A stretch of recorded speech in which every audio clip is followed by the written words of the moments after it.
संसावसरं भुजगेन्द्रहारम्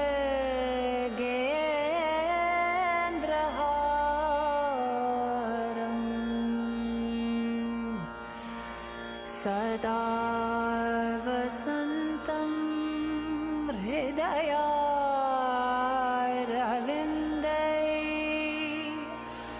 भवं भवानी सहित्यं नमामि।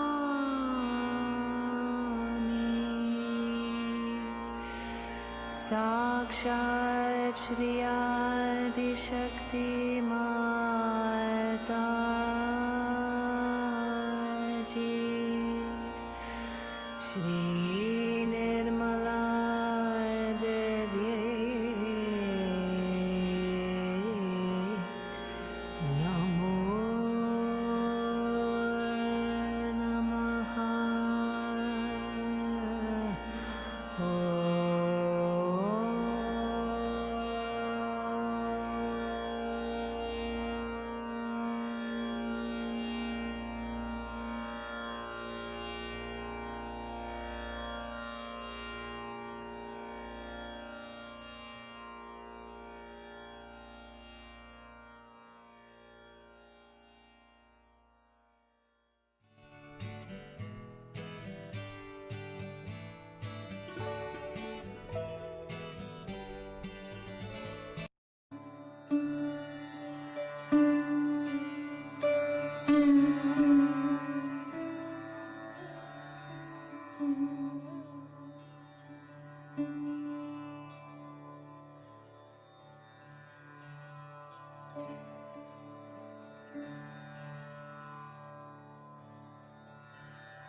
आया हूँ दरबार तुम्हारे, आया हूँ दरबार तुम्हारे।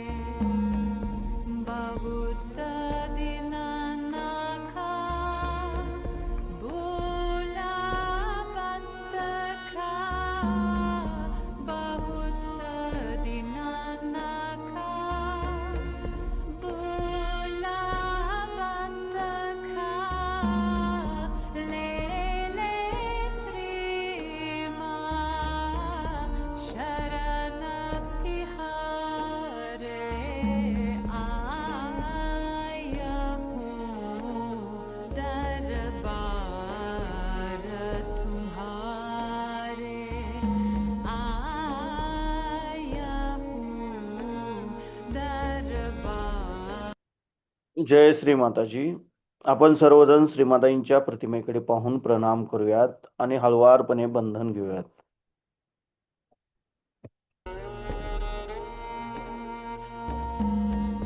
निर्मल नाम पतित पावन है, चारु दिश गावत सब सहजन है, इस अमृत से पावन होने, इस अमृत से पावन होने, ले ले श्री माँ शरण तिहारे, आया। परमपूज्य श्री माताजी, आपण साक्षात श्री आदिशक्ती आहात. आपल्या परमकृपेत आपल्या निर्मल चरणी ध्यान करण्याची अनुमती आम्हा सर्वांना प्रदान करा. आता आपण हळवारपणे डोळे मिटूयात आणि आपला उजवा हात जमिनीवर ठेवूयात. आपलं संपूर्ण चित्त आपण आपल्या डाव्या हाताच्या तळव्यापासून सहस्राराद्वारे उजव्या हाताकडे 7 वेळा नेऊयात. जान नहीं मांगू, मांगू न सदा, जान नहीं मांगू, मांगू न सदा, धुंध अधिक तेरे प्यार करा शता, निर्मल चाखी दांडी पुहाना में, निर्मल चाखी दांडी पुहाना में, ले ले श्री माँ शरण तिहारे, आय। परमपूज्य श्री माताजी, आपण साक्षात श्री महाकाली आहात. आपल्या परमकृपेत आमच्या डाव्या बाजूतील इडा नाडीवरील तमोगुणांचे सर्व दोष, सर्व बाधा हे या उजव्या हाताद्वारे पृथ्वी तत्वामध्ये समर्पित करून घ्या व आमची इच्छाशक्ती शुद्ध व निर्मल बनवा, जागृत बनवा. आता आपण आपला उजवा हात मांडीवर ठेवूयात आणि डावा हात कोपरात वाकवूयात, आकाश तत्वाकडे करूयात. आपलं संपूर्ण अटेन्शन आपण आपल्या उजव्या हाताच्या तळव्यापासून सहस्राराद्वारे डाव्या हाताकडे 7 वेळा नेऊयात. अंतर आत्मा तब से जागा, सहज कहे सुने रज हमारे, सहज कहे सुने रज हमारे,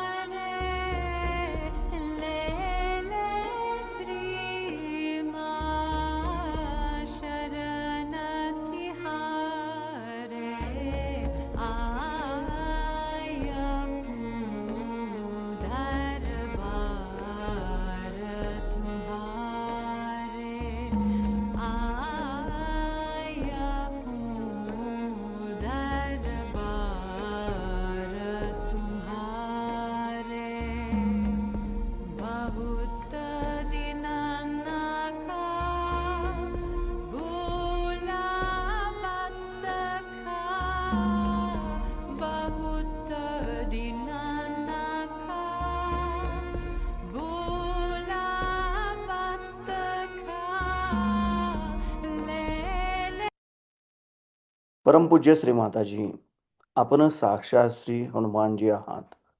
आपल्या परमकृपेत आमच्या उजव्या बाजूतील सर्व दोष, सर्व बाधा हे या डाव्या हाताद्वारे आकाश तत्वामध्ये समर्पित करून घ्या व आमची क्रियाशक्ती शुद्ध व निर्मळ बनवा, जागृत बनवा.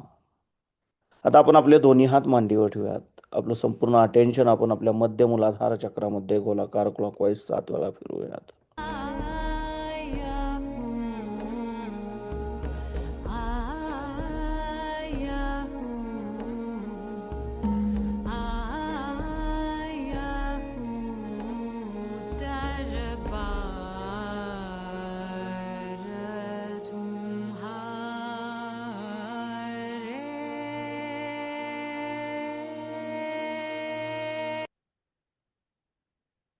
परमपूज्य श्री माताजी, आपण साक्षात श्री निर्मल गणेश आहात. आपल्या परमकृपेत आमच्या मूलाधार चक्राच्या उत्थानाच्या आड येणाऱ्या सर्व बाधा, आमच्यामध्ये श्री गणेश तत्व प्रस्थापित होण्याच्या आड येणाऱ्या सर्व बाधा कृपा करून हे या पृथ्वी तत्वामध्ये समर्पित करून घ्या व आमच्यामध्ये श्री गणेश तत्व जागृत करा. आम्हाला श्री गणेशांसारखे अबोधित व पवित्र बनवा, जागृत बनवा. श्री गणेश साक्षात. ओम तमेव साक्षात श्री गणेश साक्षात श्री आदिशक्ती माताजी श्री निर्मला देवे नमो नमः. आता आपण आपला उजवा हात आपल्या ओटीपोटावर डाव्या बाजूला दाबून धरूयात. परमपूज्य श्री माताजी, आपल्या परमकृपेत कृपा करून मला शुद्ध आणि निर्मल विद्या प्रदान करा. परमपूज्य श्री माताजी, आपल्या परमकृपेत कृपा करून आम्हाला शुद्ध आणि निर्मल विद्या प्रदान करा. कृपा करून आम्हाला शुद्ध आणि निर्मल विद्या प्रदान करा. तर आपण आपला उजवा हात आपल्या मध्य नाभी चक्रावर ठेवूयात. परमपूज्य श्री माताजी, आपल्या परमकृपेत कृपा करून आम्हाला समाधानी बनवा. कृपा करून आमच्यातील लक्ष्मी तत्व जागृत करा. आता आपण आपल्या उजव्या हाताचा तळवा आपल्या नाभीच्या भोवताली आपल्या भवसागरावर गोलाकार क्लॉकवाईज 7 वेळा फिरवूयात.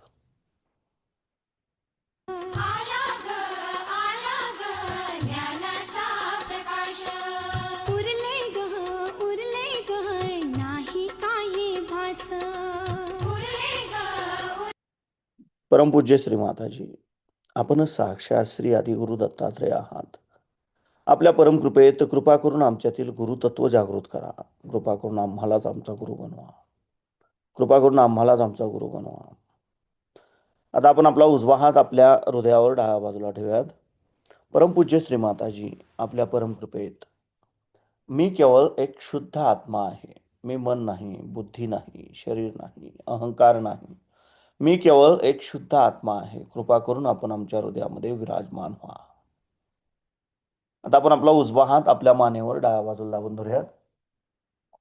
परमपूज्य श्री माताजी, आपल्या परमकृपेत मी निर्दोष आहे.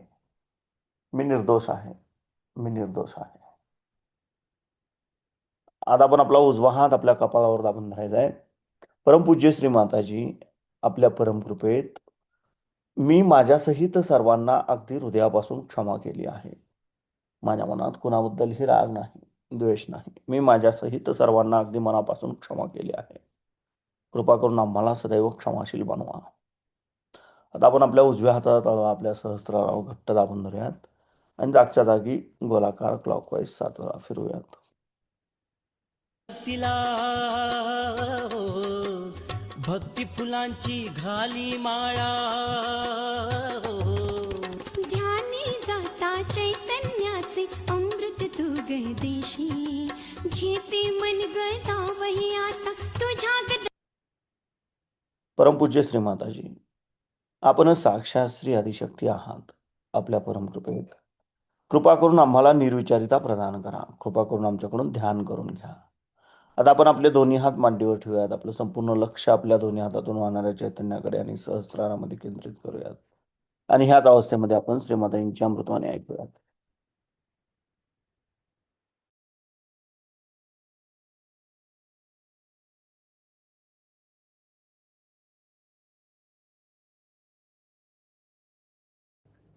जब गणेश इस स्थिति पे आ गए कि वो अवतरण ले सके, तब ईसा मसीह का जन्म हुआ। अब वहां पर बड़ा बार ये इंग्लैंड के लोग तर्क लगाते हैं कि इनका जन्म इस तरह से कैसे हो सकता है, जिसको कि वो लोग कहते हैं कि डिवाइन कंसेप्शन, ये कैसे हो सकता है।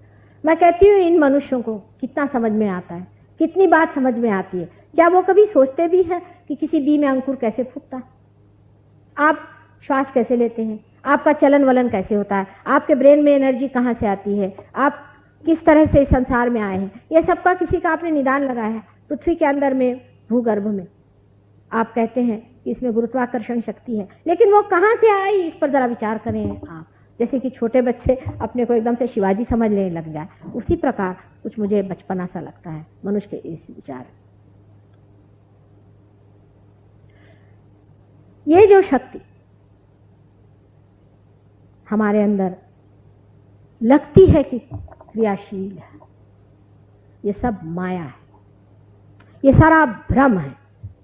आपने अभी तक जाना नहीं, इस भ्रम से तोड़ना होगा आपको। जब तक आपका ये भ्रम नहीं टूटेगा, आप इसी भ्रम को सत्य मान के बैठेंगे। और ये महाभ्रम आपके अंदर है कि आप ही सारे कार्य को करे जा रहे हैं, और उसको तोड़ने के लिए एक मानव देह संसार में लाना जरूरी था। क्योंकि जब भी कभी संसार में मनुष्य ने या किसी भी जीव प्राणियों ने उत्क्रांति की ओर कदम उठाने की कोशिश की, तब तब अवतरण संसार में आए। स्वयं आपको मालूम है विष्णु जी ने अवतरण लिया और आकर के संसार में श्री राम जैसे वन वन घूमे, और आपको समझाने के लिए, आपकी चेतना में एक नया आयाम लाने के लिए कि एक आदर्श राजा कैसे होता है, उन्होंने इतना बड़ा नाटक खड़ा कर दिया। इसी प्रकार श्री कृष्ण का भी जीवन रहा, इसी प्रकार जीसस क्राइस्ट का भी जीवन रहा। पर सारे जीवन भर उनका अगर आप देखा जाए तो एक ही चीज लक्षित होती है, अब वो है आपकी बेवकूफियां, आपकी महामूर्खता, जिसके कारण आपने एक इतने बड़े तत्व को सूली पर चढ़ा दिया। यानी यहां तक वो मूर्खता जाहिर हो गई, इतनी जबरदस्त मूर्खता जाहिर हुई कि उस वक्त ये भी कहा गया था कि अगर इसकी जगह एक अगर चोर है, उसी को सूली दे दिया जाए, या तो चोर को छोड़े या इसे। तो ये जो जू लोग आज अपने को बहुत अक्लमंद समझते हैं, उन्होंने ये कहा कि नहीं, जीसस क्राइस्ट को दो सूली पर। आज इन जू लोगों की क्या हालत है आप जानते हैं, किस दुर्दशा में फंसे रहे। एक कितना बड़ा महान पाप इन्होंने किया है अनादिकाल से, वो क्या इनका धुल सकता है?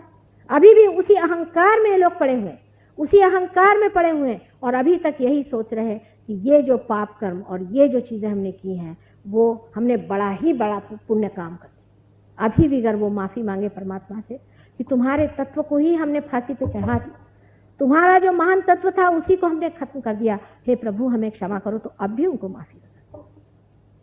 पर मानव के लिए माफी मांगना बड़ी कठिन बात है। वो एक से एक दुष्टता करते जाता है। कौन आदमी ऐसा है दुनिया में कह सकता है कि इन्होंने संतों को वर्ण किया? नानक साहब को देखिए कि इस कदर सताया गया है, कबीर को देखिए इस तरह सताया गया। कोई दुनिया का महान व्यक्ति आज तक इस संसार से दुख उठाए बगैर नहीं गया, और उसको दुख देने वाले मनुष्य है। लेकिन अब दुनिया बदल गई है, मैं आपसे बता रही हूँ। सतयुग की शुरुआत हो गई। आप कोशिश करके देख लीजिए, किसी भी संत साधुओं को आप दुख नहीं दे सकते, बहुत हो गया। अब वो चलने वाला नहीं है। उसका कारण है कि ईसा मसीह ने ये एक बड़ी भारी संसार में शक्ति संचारित कर दी है कि अब किसी भी दुष्ट को सताने वाले को शिक्षा होगी।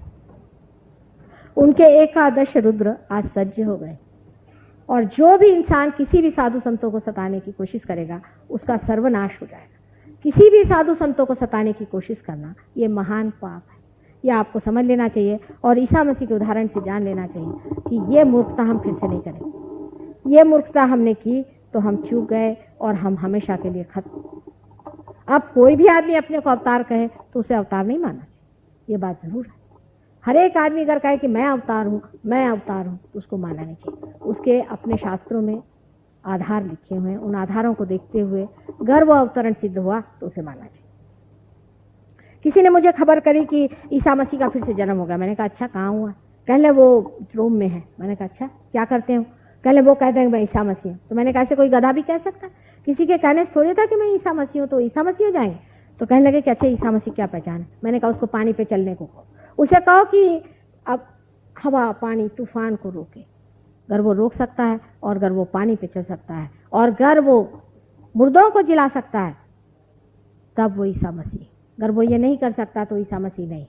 तो उनका वो तो ये भी कुछ भी नहीं करते। बाद में पता हुआ कि वो काफी रुपया ले करके लोगों का भाग गए।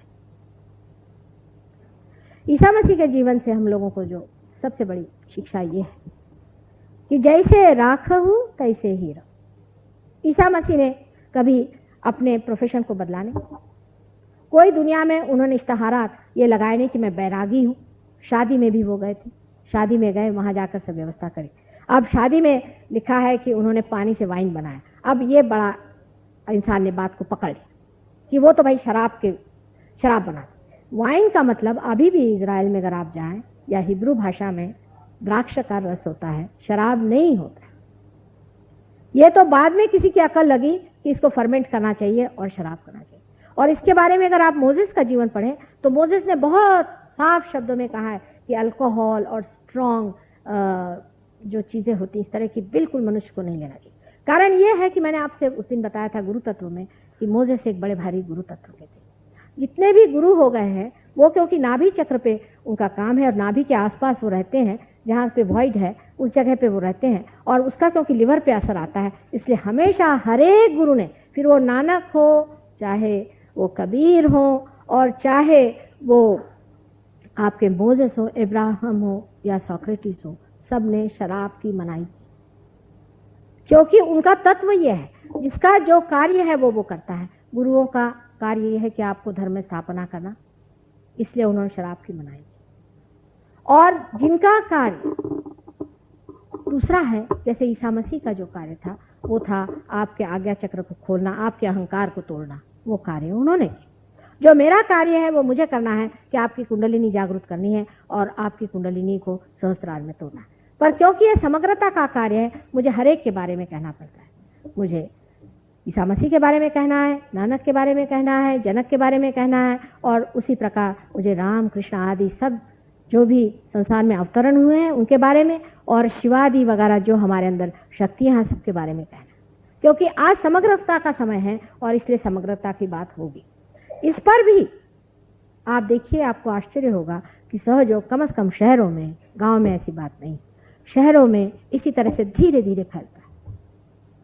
क्योंकि सत्य को पाना और सत्य को लेना मनुष्य के बस का नहीं। यह आपने इतिहास से देख लिया और आज भी मनुष्य बदलने क्यों वाला है, आज भी उसी दशा में।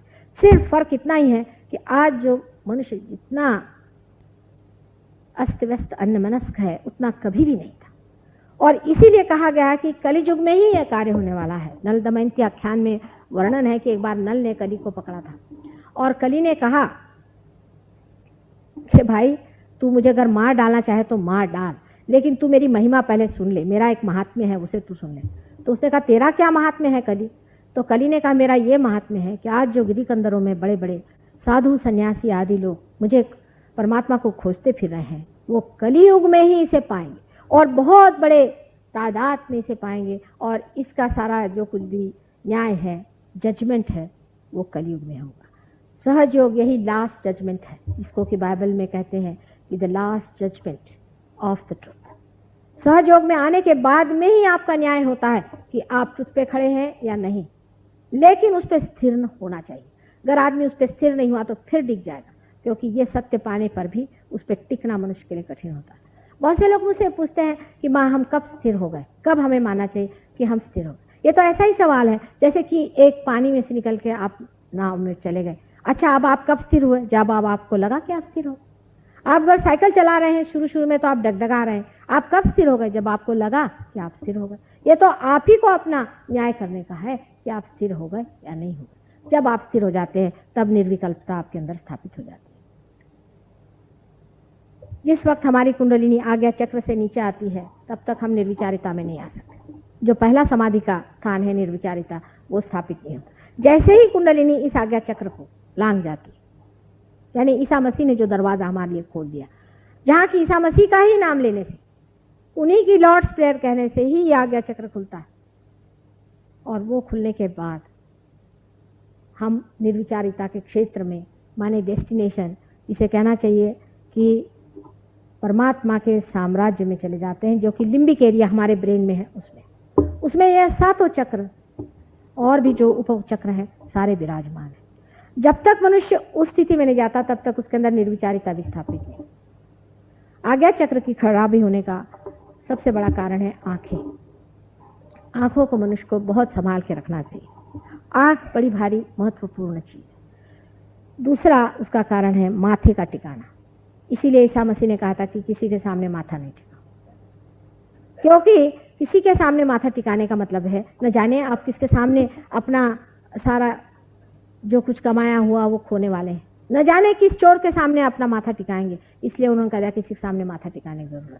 आप जानते हैं कि सहज योग में भी मैं हमेशा कहती हूँ कि जब मैंने आपको कुछ दिया नहीं, आप मेरे पैर पे क्यों आ रहे हैं। लेकिन अपने महाराष्ट्र में खासकर दर्शन लेने की बड़ी बीमारी है। अगर किसी से आप कह दीजिए कि भाई एक गांव में हम गए थे, वहां करीबन कोई 5-6 हज़ार लोग थे, तो मैंने कहा बाबा इतने लोग पैर पे आएंगे तो बहुत टाइम लगेगा। जरा कहा कि पैर पे नहीं आइए, दर्शन नहीं लेना, तो सब लोग रूठ गए कि माता जी हमसे क्या नाराज हो गए, हमें पैर पे क्यों नहीं लेते। उस आदमी के सामने अपना माथा झुकना चाहिए जो साक्षात परमेश्वर का प्रतिनिधि है। ऐसे वैसे अरे गहरे नत्थों के सामने अपना माथा नहीं झुकना चाहिए। ये बहुत ही महत्वपूर्ण बात है। जैसे ही अपना माथा आप गलत जगह झुकाते हैं, आपका माथा उल्टा हो जाता है। और इसी कारण आप जानते हैं कि ज्यादातर आजकल के लोगों का आज्ञा चक्र खराब रहता है। अगर आपका माथा किसी गुरुजनों के सामने नहीं झुका है, किसी महान पुरुषों के सामने नहीं झुका है आपका माथा, और अगर ऐसी जगह झुका है जो कि गलत लोग हैं, कोई गलत गुरु हैं, तो आपका आज्ञा चक्र खराब जाएगा। आंखों की जितनी भी बीमारियां होती हैं उसमें से बहुत सी बीमारियां इस कारण होती हैं क्योंकि हम अपना जो आज्ञा चक्र का तत्व है उसे नहीं संभालते। आज्ञा चक्र का मुख्य तत्व यह है कि मनुष्य को अत्यंत पवित्र चीजें पढ़नी चाहिए। जो कुछ अपवित्र है उसे नहीं पढ़ना चाहिए। लोग कहते हैं उसमें क्या है, हम वहां चले गए, अब हमको तो सभी से बात करनी पड़ती है, हमारा धंधा ऐसा है, तो आपकी आंखें भी खराब हुई। जो चीजों से आपकी आंखें खराब होती हैं वो चीज आप क्यों पढ़ती? गलत आदमियों की तरफ देखने से भी अपनी आंखें खराब हो जाती हैं। कल मैंने आपसे बताया था कि ईसा मसीह ने एक कहा था कि आपसे कहा है कि thou shalt not commit adultery, but I tell you thou shalt not have adulterous eyes.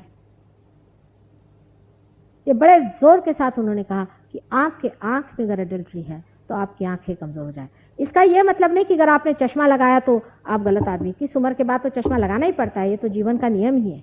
लेकिन आंखें खराब होने में बहुत सारे कारण होते हैं, उसमें से ये भी एक कारण है। अब बहुत से लोग हैं उनका चित्त जो है वो पूरी समय क्षिप्त रहता है, यूं इस तरह से दौड़ते रहता है। वो 1 मिनट भी अपनी आंख स्टेडी नहीं रख सकते, पूरी समय आंख यूं यूं यूं यूं चलती रहेगी और उनको ये भी नहीं पता चलता कि वो आंख क्यों घुमा रहे हैं। बार बार इधर देखेंगे उधर देखेंगे, क्या देख रहे हैं परमात्मा?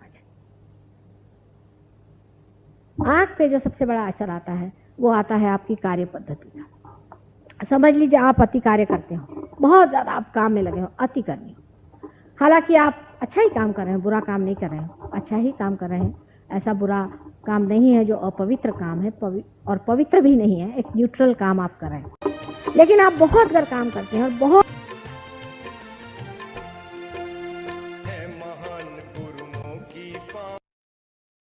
हळवारपणे डोळे उघडूयात, श्रीमातांच्या प्रतिमेकडे पाहून प्रणाम करूयात आणि बंधन घेऊयात। सही व्यवस्थित दिनचर्या से करना इसका आदर, सही व्यवस्थित दिनचर्या से करना इसका आदर। अपवर्जन और आडंबर से हो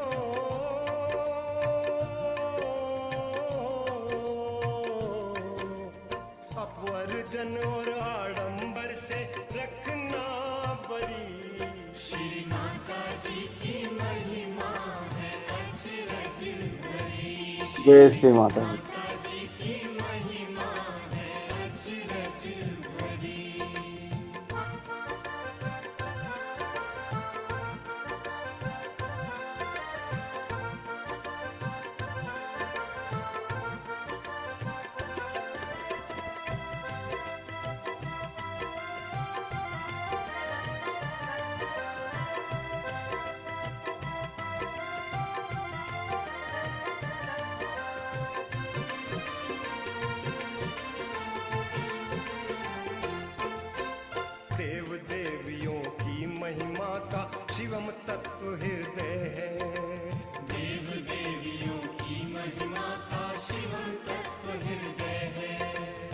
तिरस्कार पाखंड झूठ से होता इसका क्षय है। तिरस्कार पाखंड झूठ से होता इसका क्षय है। संयम नियम योग जिज्ञासा हो,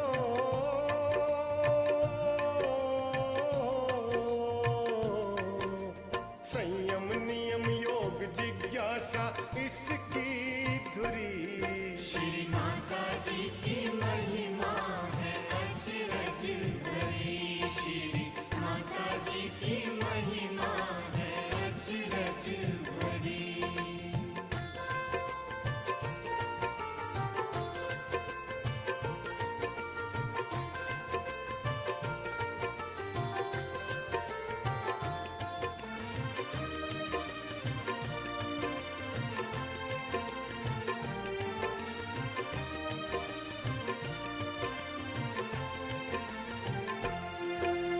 मानवीय और प्राकृतिक गुण स्वाद को चाहे विशुद्धि। मानवीय और प्राकृतिक गुण स्वाद को चाहे विशुद्धि। दूषित भोजन दूषित दृष्टि दोष भाव से अशुद्धि। दूषित भोजन दूषित दृष्टि दोष भाव से अशुद्धि। कुशल व्यवहार विवेक प्यार से हो,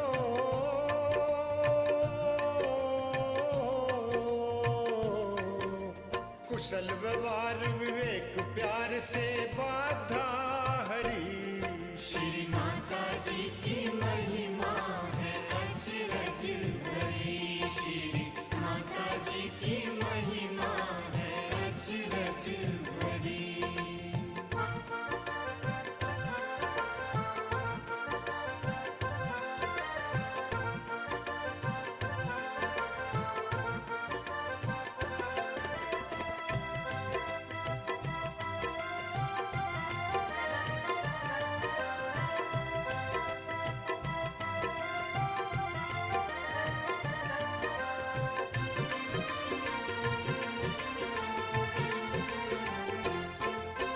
क्षमा करो तुम औरों को और सबको क्षमा कराओ। क्षमा करो तुम औरों को और सबको क्षमा कराओ। अहंकार को मिटा के मन में दया का भाव जगाओ। अहंकार को मिटा के मन में दया का भाव जगाओ। उचित विचार से बने अगन्ना हो,